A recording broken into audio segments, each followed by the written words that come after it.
We engage with clients prior to entering the American market to help them plan and prepare for a successful launch. We also work with clients after arriving in America to help them establish their physical, legal, and business presence. And finally, we work with established subsidiaries of Asian companies to help them stay abreast of local market and business changes. Now, Pacific Tango Group is a consortium of highly skilled international business professionals, each representing a functional service area such as sales, digital marketing, technology, strategy, operations, human resources, distributions, to name a few. And for example, um, my function are strategy consulting and presentation coaching. And clients engage with Pacific Tango Group in three ways. One, short-term tasks or projects. And these may be limited scope projects that the clients don't have the internal resources to complete themselves or which have a limited time basis. Some examples are translation, documentation, and business process review. Two, midterm initiatives, such as advertising campaigns, corporate or product branding, creation of accounting systems, and sales and business development are some of the activities that fall into this category. And finally, long-term sustained outsourcing, such as accounting, HR, sales, and business development. If you're interested in learning more about Pacific Tango Group and for contact information, please go to pacifictangogroup.com. Now let's jump into today's webinar. Brian Davidson. Brian is a CPA and certified fraud examiner with more than 15 years of experience serving Japanese and other Asian businesses operating in the United States. He's a founding member of Pacific Tango Group and the founder of Expect, a professional services firm focused on helping businesses thrive by building and enabling sustainable business models. Expect focuses on helping businesses optimize business strategy, enhance business operations, and successfully leverage accounting as a strategic tool for the business.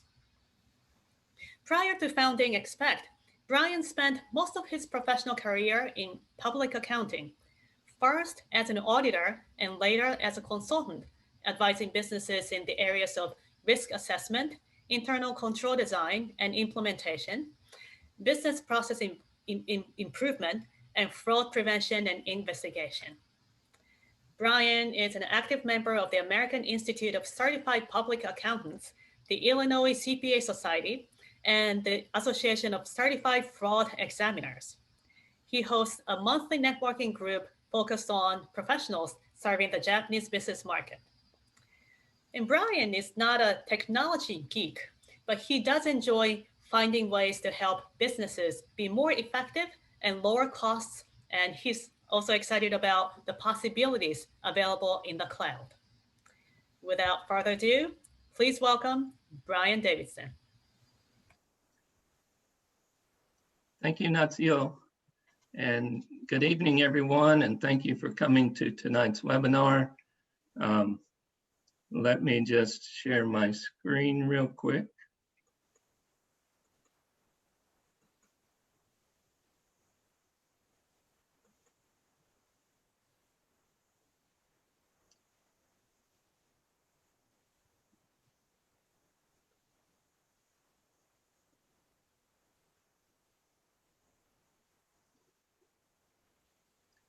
So I hope everyone can see the presentation.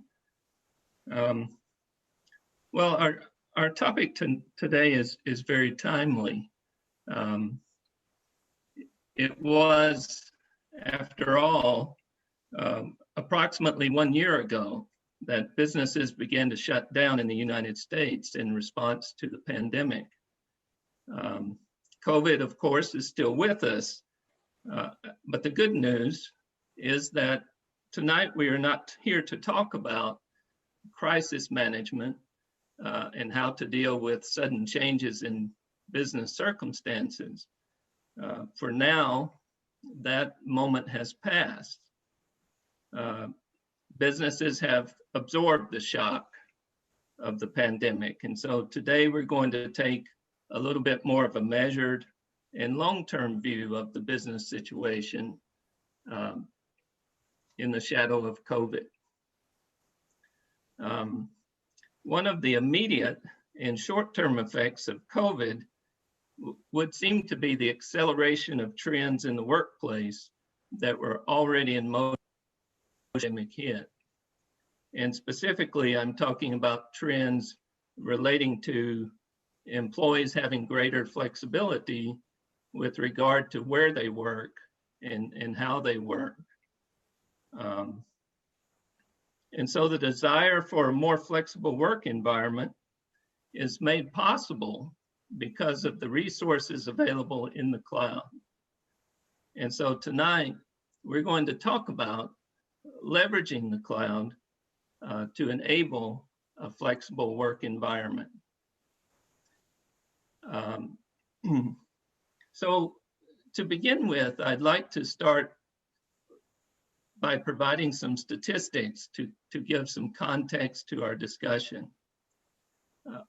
So at the beginning of March last year, approximately 30% of the American workforce was working remotely in some form, either full-time or part-time. 1 month later, that percentage had increased to approximately 62%. So it basically doubled in a month. And then 6 months after that, if you look at the chart on the right, 6 months after that, we still had more than 50% of the workforce working either full-time on a remote basis or sometimes. And so those trends accelerated due to COVID, and they continue today. Now, to give it a little bit of a global perspective, I thought this was an interesting slide. First of all, the bars in the chart, these tell you the percentage of employees surveyed in the different countries that believe the flexible work environment and working remotely will be the new normal. And obviously what you can see is that from Japan to the United States, and if you look at the global average, workers are pretty consistent around the world as far as the desire to work and to have remote work options. Now, the interesting aspect of this chart is if you look at the line graph, so that line is telling you in each country what percentage of companies have flexible work policies and programs in place. And so, for example, in Japan, you can see 80% of workers anticipate working remotely as the future of business, but only 30% of companies actually have flex work policies. And you can see even in the United States and Australia, there's some gap between the demand for flexible work arrangements and how prepared companies are to accommodate that.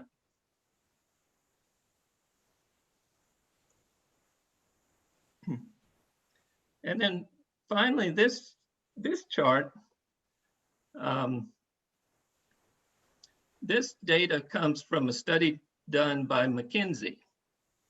And basically, McKinsey looked at different industries, and they looked at different types of jobs that are performed within those industries, and they evaluated the potential for remote work.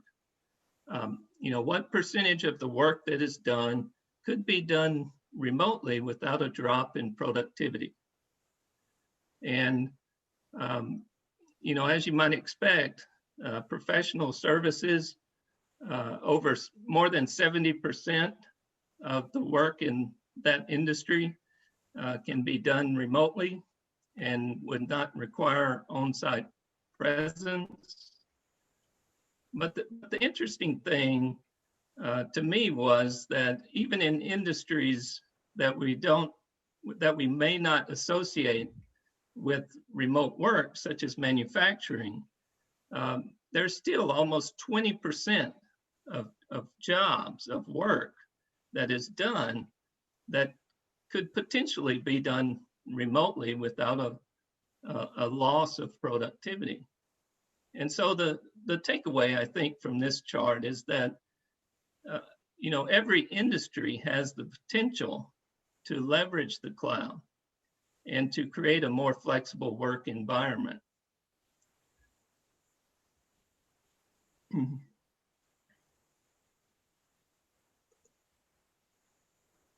So let's move now specifically to talk about the cloud. And I'm sure everyone here, we're all using the cloud. And when I talk of the cloud, I just simply mean, software or platforms that are housed on a server and hosted on the internet.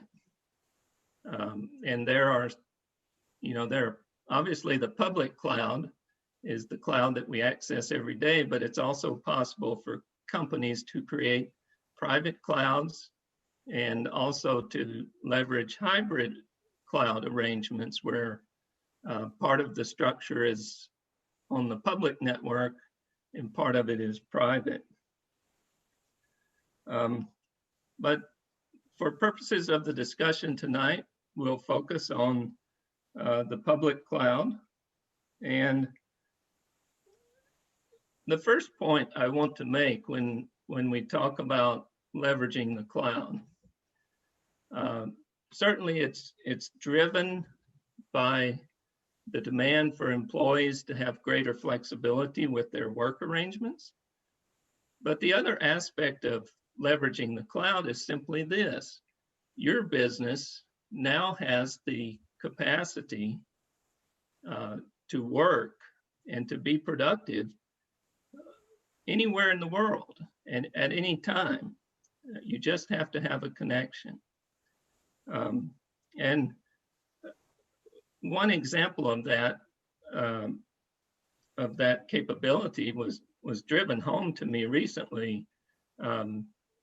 We've had a very cold winter here in Chicago, and a few weeks ago, the schools suspended in-person learning because of the cold and frigid temperatures. Now, in past years, that situation would have resulted in students getting a day off from school. But this year, because the schools have adjusted to the pandemic, the schools did not have to take a day off. All the students just stayed home and studied remotely. And so, that's just one small example of how the cloud enables businesses, to do more and to have greater flexibility.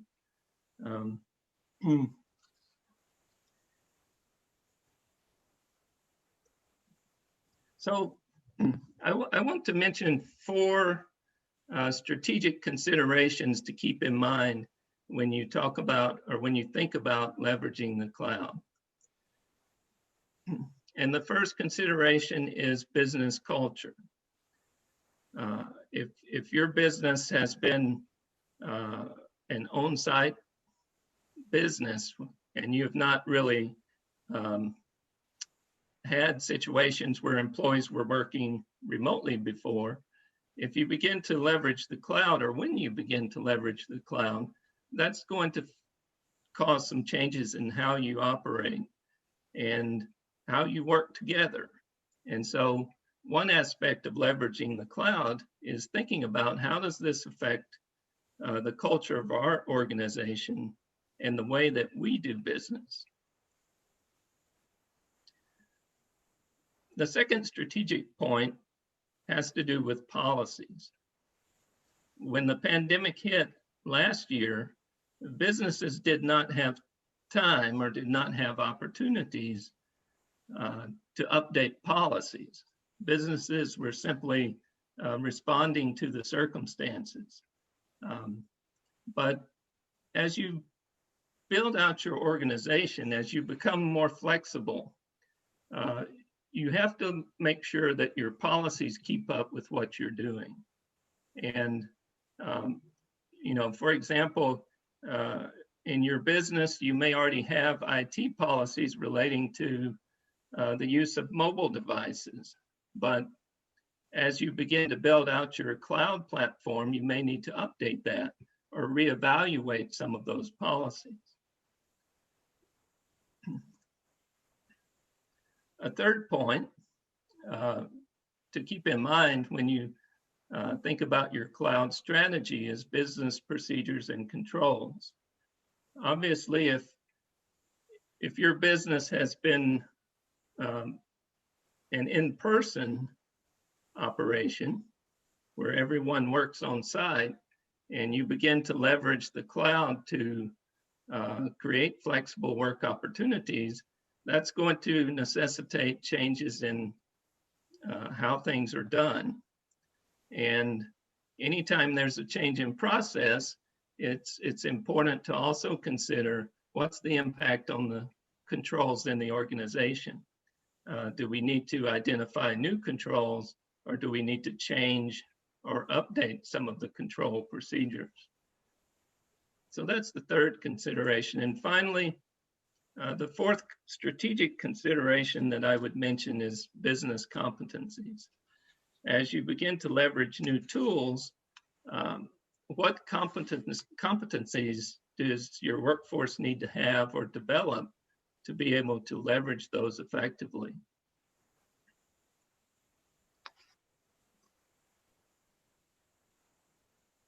And so with that, I want to go into some specific scenarios where businesses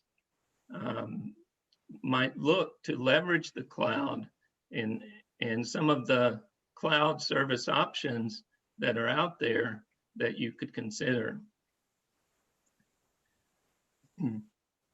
So the first topic I'd like to focus on is workflow solutions. Basically, a workflow is any business activity that requires action on the part of more than one employee. For example, many businesses require pre-approval before going on a business trip. So the employee has to submit a request, and that request goes to their manager. And then once the manager approves, it may go to another person. And so, there's specific process that needs to be followed. And many of the workflows within a business will go across departments.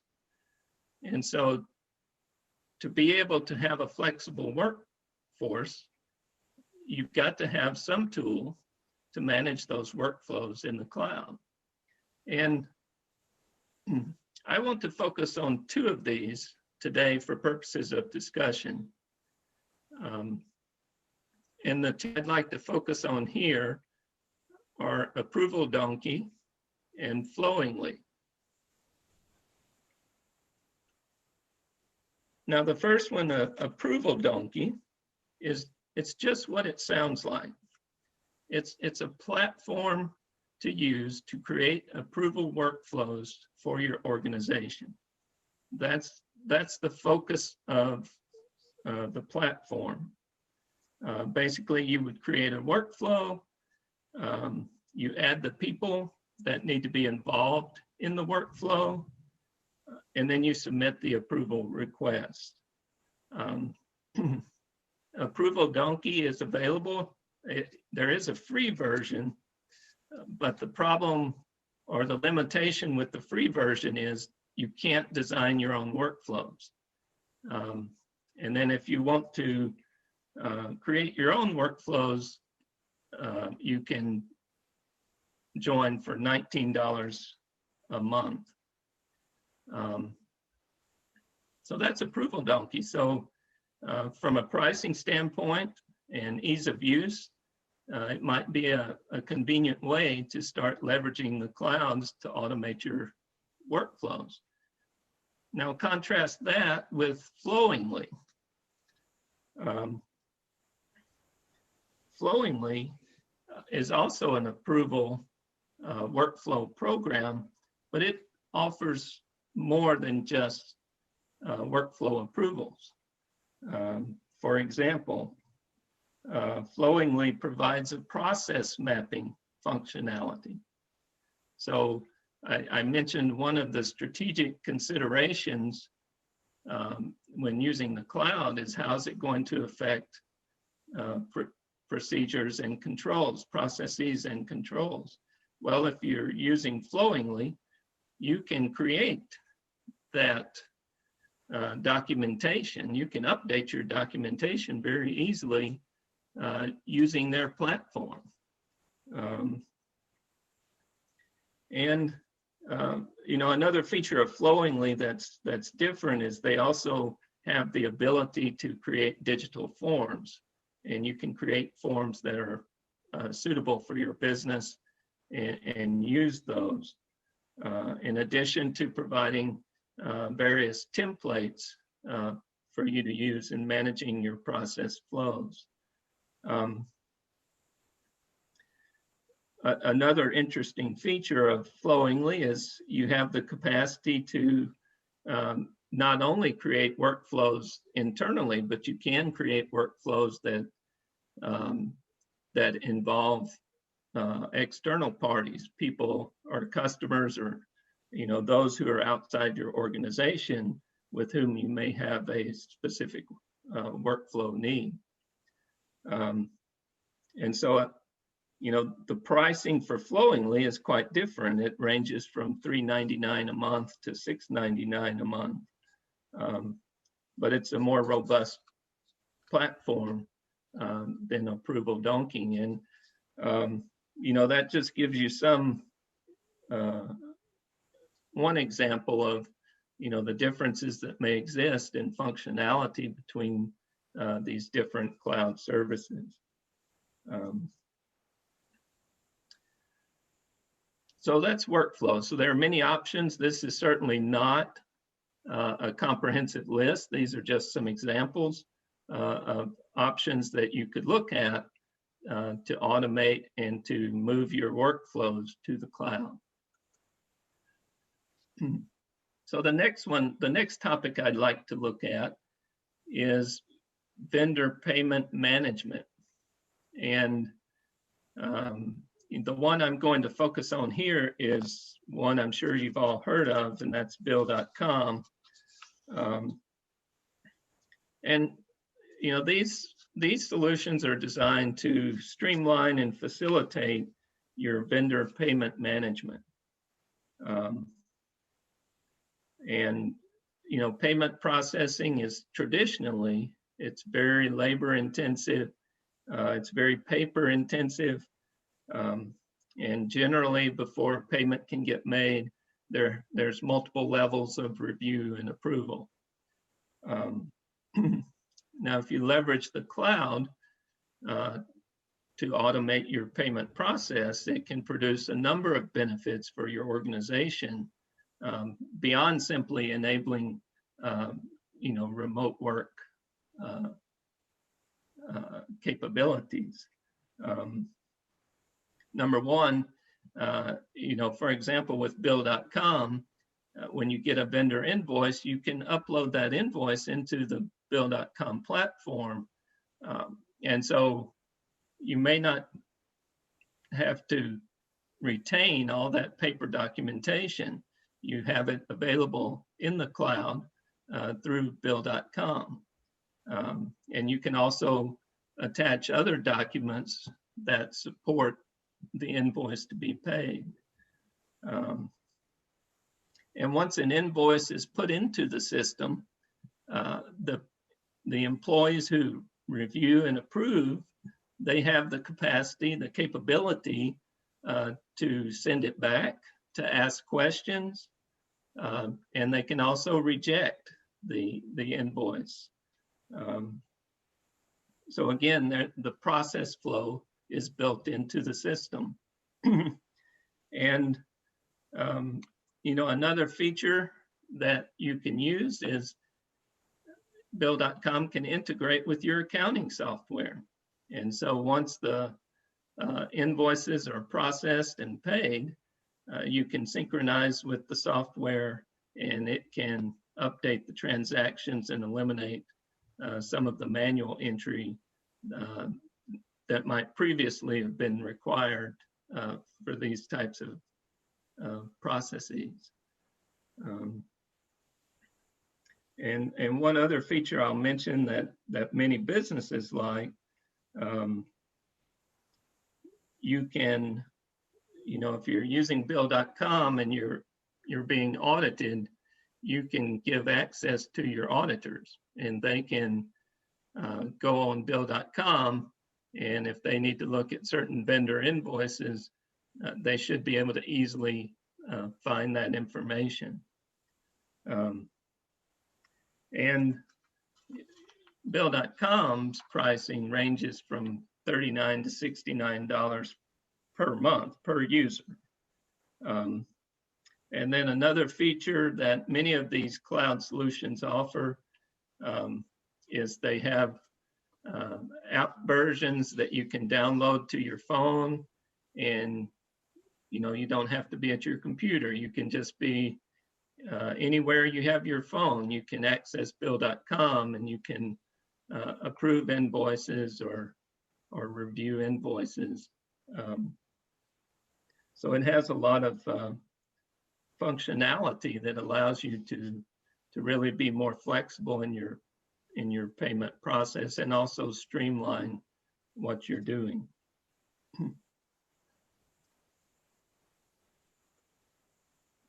And then closely related to vendor payments, basically the other side of the coin, is collecting from customers.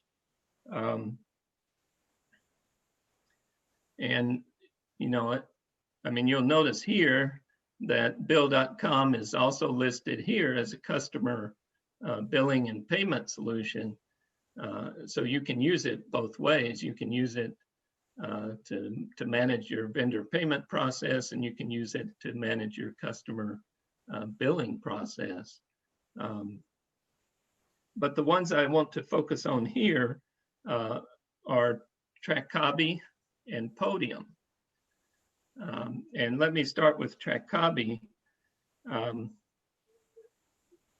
As the name implies, Trackabi is first and foremost a time tracking platform. If you have a business that requires you to keep track of time, and so that you can invoice your customers, for example, Trackabi might be a good solution. Now, the invoicing function in Trackabi specifically relates to pulling the time data and creating invoices based on the time that's contained in the system. And of course, you have to set up the billing rates for your employees, and you can manage all of that within this platform. And it also allows you, another feature of Trackabi is, once you invoice through the platform, you can manage and monitor your past due invoices. You can send your invoices electronically via email. You can also send a link where the customer can just click on the link, and it takes them to a payment page. In Trackabi, their pricing runs from $16 to $20 a month for 5 users. And so that's, if your business is very time-centered and that's how you bill your customers, this might be a solution that you could utilize. And then I just want to mention Podium for one specific reason. Podium is unique in that they give you the ability to invoice your customers by text. And if you need to invoice the customer, you can create an invoice that has your logo on it, and then you can text a link to your customer, and they can just access the link, and it takes them to a page where they have an option to make the payment. And so that's kind of, and of course, that's not the only thing that Podium does, but I just thought I would mention that. Their pricing is all custom.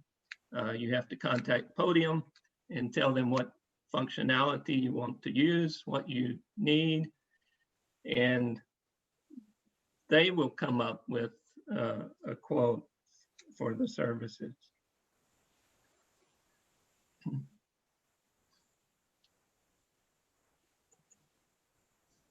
So now let's talk about team collaboration. Of course, one of the big challenges in moving to a flexible work environment is the fact that from a management standpoint, you have to manage teams that are not all together. Team is spread out, they're in different time zones. And so, what are some of the tools that you can use to accommodate that and to be effective? And so I'm sure everybody knows the ones that are listed on the screen. I want to focus specifically on Slack and Zoho for purposes of my comments. So Slack is a collaboration platform. It's built around channels. And so, for example, if you have an employee retention committee, so you have a committee that's focused on how do we build a better work environment, and you can create a channel specifically relating to that topic, and any channel can be either public or private. And if it's private, you get to choose. You can invite whoever you want to participate. And once the channel is set up, then users can go in and they can share information. They can post comments, questions. And one of the nice things about the software is that over time, as information accumulates, you can continue to search. You can go back and find information that was posted several months before, and still reference conversations that were taking place in the past for information, and to remind yourself of things that have happened and decisions that were made. Another interesting aspect of Slack is there's a tool called Slack Connect, and that enables you to have channels that include external parties. So you can collaborate with your customers, your vendors, contractors, anybody that you might want to collaborate with in your business.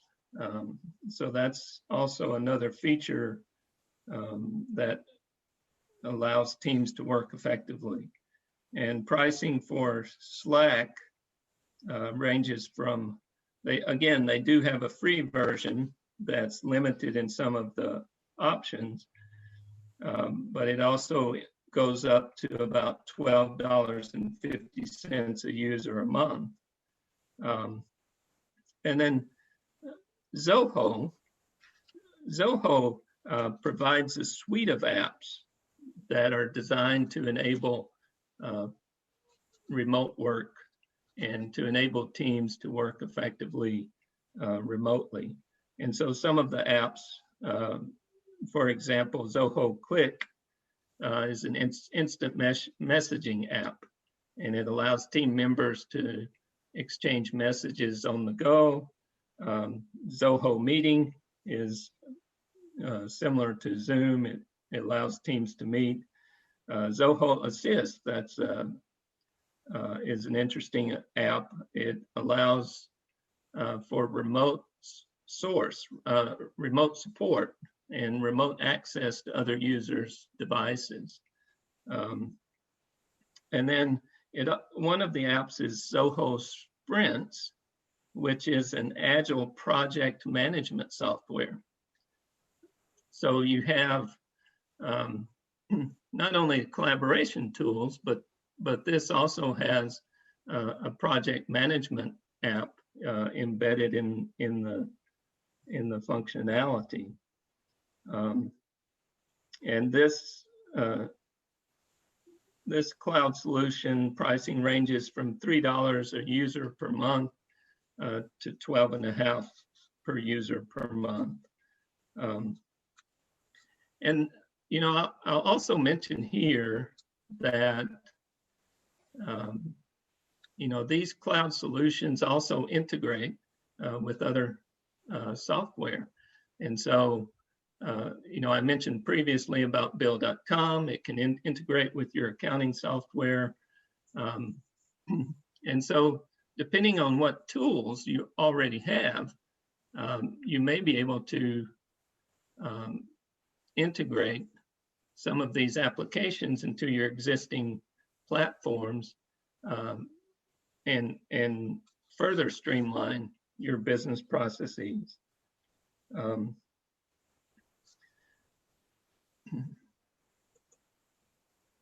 And finally, I'd like to just talk real briefly about the time tracking. Many businesses require employees to continuously track and report time. And there are a number of cloud solutions out there that companies can look at. We've already mentioned Trackabi. Another one I'd like to just mention briefly is T-Metric. And again, T-Metric is all about tracking time, but it's also not just time like Trackabi. T-Metric, you can track time. It gives you some workflow and project management capabilities. There's invoicing functionality embedded in the program.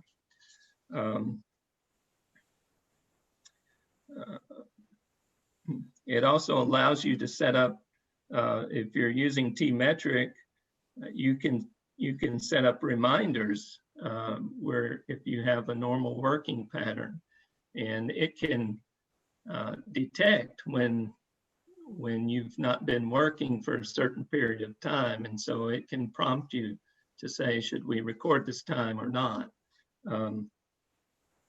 And pricing for T-Metric ranges from $5 to $7 per user per month. If you have 5 or fewer users, there is a free version that you could use. So I think a few of the takeaways from all of this is simply, the cloud presents many options for businesses. As you think about how you want to develop and build out your remote work environment, there should be tools available that would fit your organization and would be cost effective.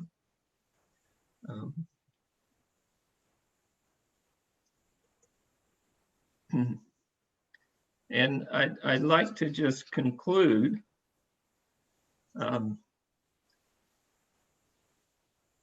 by just providing a few comments on evaluating cloud options. And since it popped up there, we'll just start with cost. Cost is probably the, I don't want to say it's the last consideration, but you know, it's probably not as important as making sure you have or you choose a cloud solution that's a fit for your organization and for your business situation. But certainly cost is one of the factors that you need to look at. And then other factors to consider. First, I'd like to mention is security. And you know, when using the cloud, as I mentioned earlier, you're going to be putting data in the cloud, and it's going to be hosted on a server, you know, somewhere out there, and other companies, other individuals will be using that same server and accessing that data. So it's important to understand, you know, what security is in place, and also to understand what's required of you from a security standpoint to use that service and that platform. And then closely related to security, compliance. You know, anytime you leverage a cloud solution in the public domain, you have to think about, you know, what compliance standards apply to my business and to my industry, and should that affect the choices I make when I'm choosing a cloud service. You know, in recent years, there have been a number of laws passed relating to personally identifiable information. For example, the European Union, GDPR. And so any use of a cloud solution where that involves personally identifiable information, you need to carefully consider how that or how you're going to satisfy your compliance with some of these laws that govern such data. So that's just one example of the compliance aspect when you're leveraging the cloud. Next, support. Obviously, you want to make sure you understand the support arrangements that the cloud provider offers and the types of support they can give. And then manageability. If we use this solution, what is that going to require on the part of your business to manage it and to get the most benefit from the solution? You know, things to consider is the level of integration that you need to have with your existing software and platforms.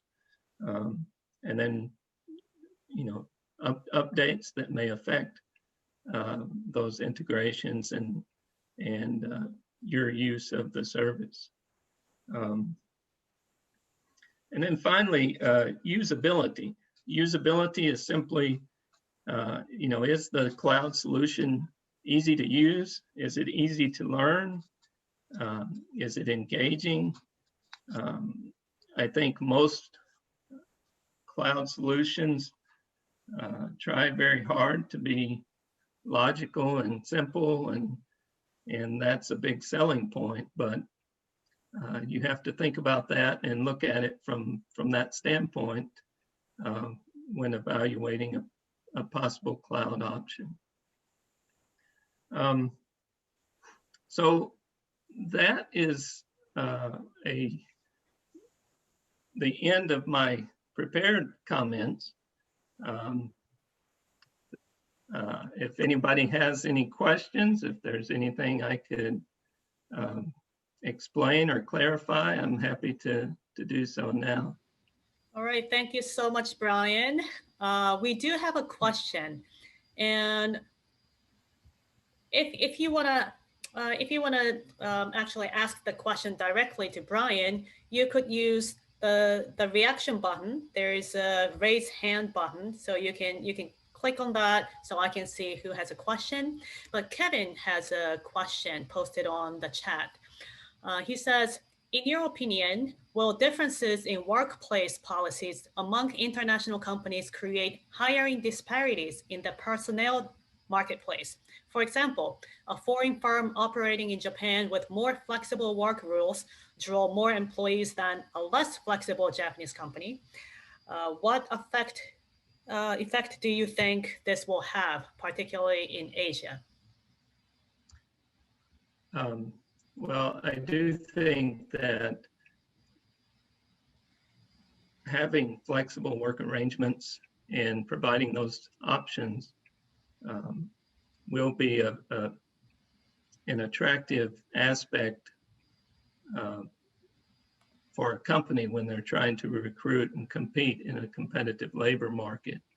And I do believe that if you remember the chart that I showed earlier, one of the takeaways from the McKinsey study, if you look at some of the Asian countries, there's just a bigger gap between where businesses are at and where the employees want to be.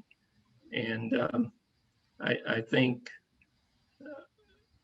the demand for talent and the ability to retain good workers will probably require companies to look at ways to be more flexible and to adjust their business models. Okay, great. Well, I see Fred's hand. Go ahead, Fred. You know what? Well, first of all, thank you, Brian, for the presentation and the information. Very helpful. Today, I was looking through my credit card statement, the monthly statement that you receive in the mail, and I was going through every single one of them just to make sure that there's nothing, fraudulent that was charged to me. And I realized that nearly all of it is an online purchase of some sort. In other words, everything has moved to cloud already. From Amazon being, 60% of my charges and so on and so forth. I mean, everything of Google, YouTube. I mean, everything is a online charge, which is a cloud-based solutions that you talked about today. The dilemma is as a consumer, or consumer as the consumer like me, but also the business as a consumer. They probably have to deal with so many different platforms, cloud solutions that somehow has quite a few of the overlapping functionalities. And then, as you mentioned, that there's so many different similar is a customer paying, there's a vendor payment and so on. And so, there's a project management, but there's a lot of overlapping. Do you foresee any of these companies consolidate at some point? Or maybe there's a service where since small companies just cannot go out and research every single one of them, one by one. Maybe there's some service that can handpick, the perfect optimized sweet spot suite of solutions and then provide that as a service.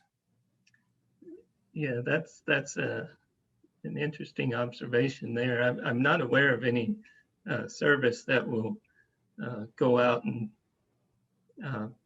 identify specific solutions tailored to your business. However, obviously Microsoft and Amazon Web Services and Google, their platforms already have a suite of tools in one place that you can use to be a remote, flexible work environment.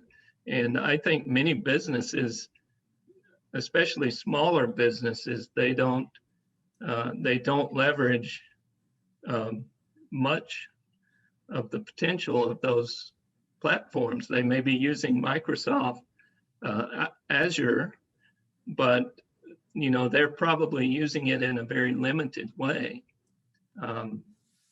And so this might be an area where, again, especially smaller businesses, if a service provider could assist them in evaluating their situation and helping them develop a strategy that's aligned with their goals, that could potentially be a very helpful service, I think. And, I'll just mention, I mentioned in my presentation some strategic considerations, but it's very important to think about the cloud in the context of your overall business strategy.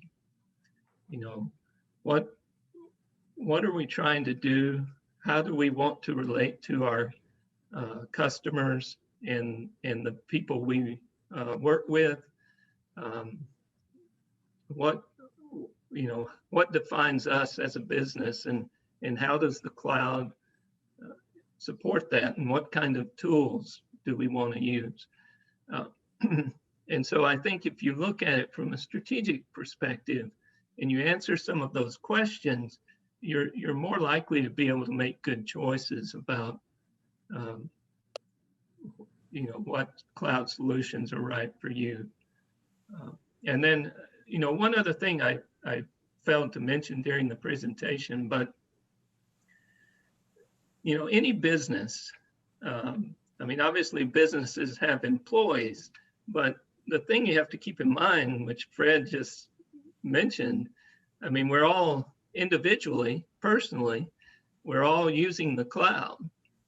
And, one aspect of that, though, is if you have an employee working remotely and they're trying to get some specific work done, if there's not a tool that's available through the business that they may need, well, they may go online and use a software or a platform that they've used personally. And, that may or may not be okay with the business. And the reason is the business hasn't evaluated that cloud solution. And so if you're putting company data or company information up in the cloud using a solution that you've been using personally, that could potentially put a business at some risk. And so, again, I go back to my statement about policies and culture, but I think it's really important. In fact, I had a client recently that encountered this situation. They had a remote employee who was using an online tool, and the employee wasn't trying to be malicious. They were just trying to be effective. But they were basically putting company data up in the cloud, and the company didn't know about it. And when they found out, they didn't feel real comfortable about it. And you can see how that could potentially be an issue and a problem. So those types of considerations have to be identified and clarified, and employees need to understand what the limits are and how the company leverages the cloud.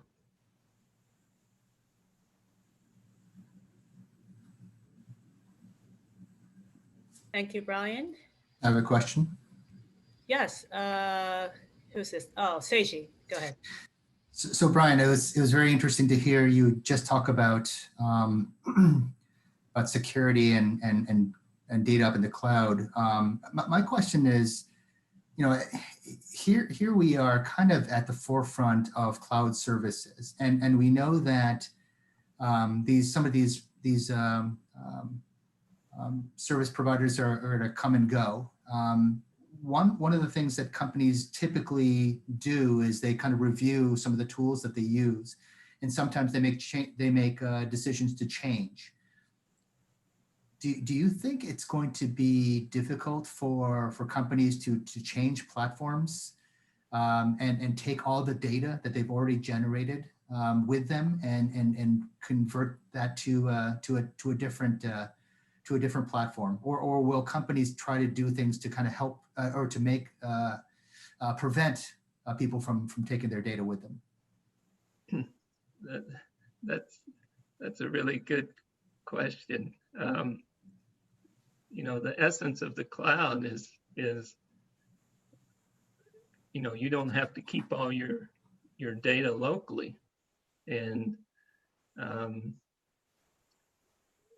mentioned the European Union and their laws relating to personally identifiable information. As a business, you have accountability for your data. And so when you're looking at cloud solutions, it's important to understand, where that data resides, how you can access that data, and like you said, if you need to pull it all down and go somewhere else, is that what would that involve? Or data security. Again, in the cloud, you're on a public network, and there's always a risk, and that's just I think what you mentioned, it's part of a kind of an overall assessment of how you want to use the cloud and where that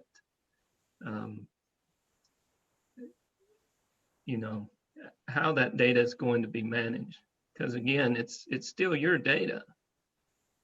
And so if it's customer information, if it's vendor information, if it's bank accounts, credit cards, you have to be able to control it and manage it. Okay. Thank you. All right. Thank you, Brian. Thank you, Seiji. Well, it's almost at the top of the hour. So if you have any more questions for Brian, or if you're interested in learning more about his services or cloud, he's showing this his contact info right here. So feel free to contact him or Pacific Tango Group. And finally, I just wanted to mention that next month, on April 14th, we're going to have another webinar, and the speaker is me. Thank you. I'm Natsuya Lipschutz. I'm a strategy consultant and a professional speaker, and I will be presenting about how to speak effectively beyond our differences. Well, now we have to present online, and it became easier to connect with people, but are we speaking effectively? So in our next workshop, I will be talking about how to use logical thinking to really hone in on your message, and also how to use storytelling technique so you can grasp the listener's hearts, and how do you deliver effectively. So look out for the email blast or articles, as whatever we're sending out. So the date is April 14th at 4 to 5 p.m. Central, or 5 p.m. Eastern. So with that, this concludes our webinar, and thank you so much, all of you, for attending, and see you next month. Thank you.